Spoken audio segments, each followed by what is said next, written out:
Olá, guerreiros e guerreiras, canal Papiro Feroz, curso exclusivo para os apoiadores do canal, redação Faca na Caveira, agora com a aula de conclusão, sobre a conclusão da redação. Então, a primeira coisa que você tem que saber sobre a conclusão é que você não pode fugir do tema. Você trabalhou um tema desde a introdução, desenvolvimento e agora na conclusão vai fugir do tema? Não faça isso porque isso pode ser fatal para a sua prova. Depois, você tem que saber que na conclusão você deve fazer retomada do tema, deve retomar o tema, a gente vai aprender a fazer isso, e também deve apresentar um juízo crítico. Eu falo sempre, eu sempre utilizo como juízo crítico colocar no governo federal, no estado, a questão da necessidade de investimento para resolver determinado problema, para atender determinada temática. Por exemplo, se o problema é educação, o governo federal tem que investir recursos para resolver o problema da educação. Se o problema são os presídios, o governo federal deverá investir recursos nos presídios. Se o problema é a fome, o governo federal deverá investir recursos para que as pessoas consigam renda para atender a sua necessidade, atender a sua alimentação. Se o problema é em desemprego, o governo federal deverá investir recursos para que possa abrir frente de emprego e resolver o problema do desemprego. E assim por diante. Se o problema é a violência contra a mulher, o governo federal, através da polícia, através do judiciário, ela deverá investir recursos para que essas instituições possam o quê? Fazer melhor o seu serviço, desempenhar melhor as suas atividades, contratar mais servidores para que possa ser resolvido o problema da violência contra a mulher. Então, você pode perceber, eu não encontrei ainda em nenhuma das redações que eu fiz, uma redação que, na conclusão, eu não consiga fazer um juízo crítico responsabilizando o governo pela falta de investimento naquela temática, tá? Pode acontecer, numa redação, isso, de vir uma redação que você não consiga encaixar, mas eu acho muito difícil. Até hoje, eu não encontrei nenhuma que eu não conseguisse fazer isso. Inclusive, na educação de surdo, eu fiz exatamente isso, tá? Então, vamos lá, eu quero mostrar para vocês alguns elementos de coesão utilizados na conclusão, tá? Conclusão eu sempre inicio por isso tudo. Então, por que por isso tudo? Porque por isso tudo que foi dito acima, tudo aquilo que foi dito acima. E utilizo um outro elemento de coesão no interior, que é o com isso, no interior do parágrafo. Você pode também utilizar diante do exposto, tá? E depois o com isso. Existem outros e outros elementos de coesão para a conclusão, mas esses são os mais utilizados. Aqui agora eu estou colocando aquela redação que eu falei sobre a importância do papel da PRF para tentar diminuir aí a questão dos acidentes. Então, por isso tudo, o elemento de coesão. Então está aqui, por isso tudo. Entendemos, veja que entendemos está na primeira pessoa do plural. Primeira pessoa do plural você pode utilizar, não pode utilizar a primeira pessoa do singular. Então, você, nesse juízo crítico que você vai dar aqui na conclusão, não pode parecer que é um juízo pessoal, tá? Você pode até colocar um juízo pessoal, mas você tem que escrever ele de forma que pareça um juízo geral, tá? Da sociedade, de senso comum. Tranquilo? Tá? Porque numa redação dissertativa você não trabalha na primeira pessoa do singular. Pode utilizar primeira pessoa do plural se quiser. Então, por isso tudo entendemos, nós entendemos, A sociedade entende. Então, nós entendemos, por isso tudo entendemos a importância do papel desempenhado pela Polícia Rodoviária Federal e a necessidade de que esse serviço seja ampliado. O que eu fiz? retomei o tema. Qual era o tema? Não era a importância do papel da Polícia Rodoviária Federal e a questão do desempenho dela na redução do acidente? Então, eu retomei a importância do papel da Polícia Rodoviária Federal. E vou falar também da questão dos acidentes. Mas agora eu venho com um elemento de coesão. Com isso, o governo federal deve investir. Olha só, a crítica em cima do governo federal. Com isso, o governo federal deverá investir mais recursos para que os policiais possam melhor desempenhar suas atividades e, consequentemente, os acidentes nas rodovias federais venham diminuir. Retomei a questão dos acidentes. Tranquilo? Nessa conclusão, eu não fiz uma retomada aos argumentos. Tá? Você pode fazer uma conclusão fazendo retomada aos argumentos, mas se torna uma conclusão mais difícil. Eu fiz uma retomada simplesmente ao tema e apresentei aí um juízo crítico. Ok? Depois eu vou mostrar para vocês um outro modelo, que é o modelo que eu fiz da redação do Enem. Então, novamente, inicia com por isso tudo, coloca aí, faz uma retomada do tema, é importante isso, e junto com essa retomada tem que ter o quê? Um juízo crítico. Então você já pode iniciar fazendo a retomada, já pode iniciar também fazendo o juízo crítico, mas tem que colocar tanto um quanto o outro nessa conclusão, tá bom? O ideal é iniciar fazendo a retomada do tema, ok? Ou fazer a retomada já com o juízo crítico. Vou mostrar para vocês como é que faz isso. Tranquilo?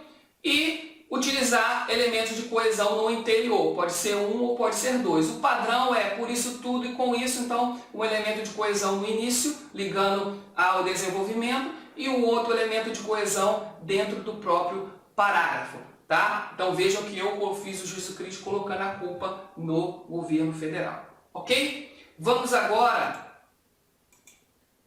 para a outra conclusão, que é a conclusão da redação do Enem. Acredito que muitos que estão assistindo essa aula aqui fizeram essa redação aí a respeito da educação do surdo, e quem fez, obviamente, vai ter uma maior facilidade para entender cada informação dessa colocada aí. Tá? Então eu iniciei novamente a minha conclusão colocando por isso tudo, e vou fazer uma retomada ao assunto, já colocando aí um juízo crítico, a culpa no governo. Tá? Por quê? Porque se você lembra, e também pegar o arquivo PDF aí, ou retornar na primeira aula da introdução, você vai ver que eu utilizei como argumentos a questão do direito que deve ser garantido pelo governo a esses surdos, do direito à educação, a importância desse direito, né? E da garantia desse direito. E o segundo foi o quê? Foi a questão do preconceito da sociedade. Então, essa minha conclusão está um pouquinho maior, porque eu não só vou fazer retomada ao tema, como também vou fazer retomada aos argumentos. Porque diferente daquela redação que eu fiz da PRF, eu utilizei os argumentos da redação, mas eu sempre falei bem da PRF. Enquanto que essa redação da educação do surdo, eu fiz uma redação com um desenvolvimento mais crítico, tá? Não falando bem de algum órgão, e sim apontando defeitos, apontando problemas. Tá? Aqui eu estou retomando o tema e iniciando já com o juízo crítico. Ó. Por isso tudo, o governo federal deve investir mais recursos na formação educacional do surdo. Coloquei o juízo crítico dizendo que o governo federal deve investir recursos e retomei o tema falando da formação educacional dos surdos.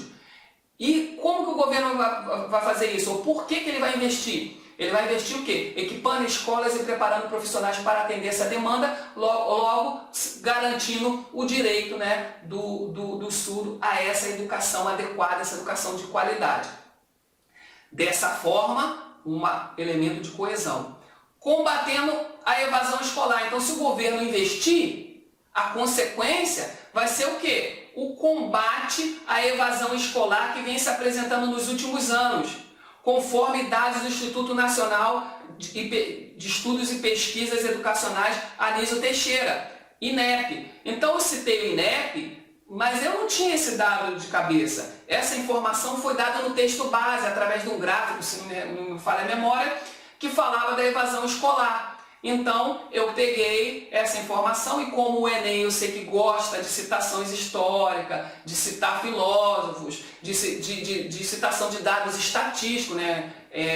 Você enriquece a sua redação e consegue aumentar aí um pouquinho a sua nota. Então, dessa forma, combatendo a evasão escolar, que vem se apresentando nos últimos anos, conforme dados do Instituto Nacional de Estudos e Pesquisa, INEP, eu resolvi colocar também a sigla aí, não precisava, mas eu arrisquei, coloquei, não poderia botar só a sigla, sem a abreviatura, sem ter mencionado anteriormente o Instituto, porque quem lê, né, apesar do corretor da redação saber, mas ele vai raciocinar como se fosse uma pessoa desconhecida que estivesse lendo, não uma pessoa que já conhecesse a temática.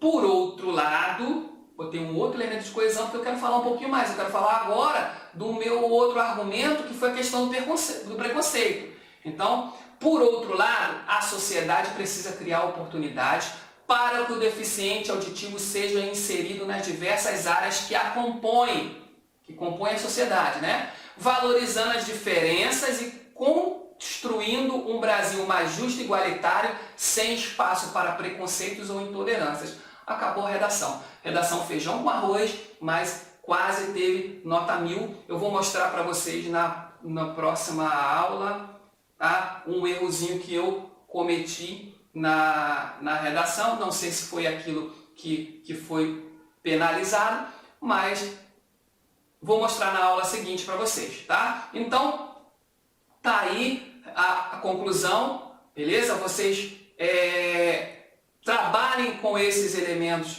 de coesão, saibam que tem que retomar o tema e que tem que apresentar esse juízo crítico. Se você fizer isso, você vai para próximo da nota máxima na redação, ok? É claro que não depende só disso que eu ensinei para vocês, tá? Depende também do estudo da língua portuguesa, tá? Do emprego da norma culta, da questão da crase, da regência, da concordância de gênero, de número, porque no dia a dia a gente comete muitos erros. Por exemplo, eu, quando estou dando a aula, eu estou formulando uma frase, paro um pouco para concatenar as informações, claro que são frações de segundos, e aí quando eu vou concluir, eu esqueci exatamente o que eu falei. Se eu falei o verbo no singular, no plural, e aí consequentemente a concordância que vem na sequência pode sair errada, a regência do verbo pode sair errada, porque eu não me recordo exatamente o que eu falei antes, tenho só uma ideia geral do que eu disse, entendeu? Mas, e fora que a gente usa gíria o tempo todo, etc. Já que na redação você não pode fazer isso, porque você não é aceito o cometimento desses erros de regência, concordância, etc. Porque você tem ali o texto. Então você não vai esquecer o que você mencionou antes, está ali escrito. Então você olha, faça as perguntas ao verbo para trabalhar direitinho a questão da concordância, verifique que a questão da concordância de número direitinho para você não cometer erros. Preste bem atenção aos adjetivos, a que aqueles adjetivos estão se referindo para você não cometer a questão de erro na concordância, ok?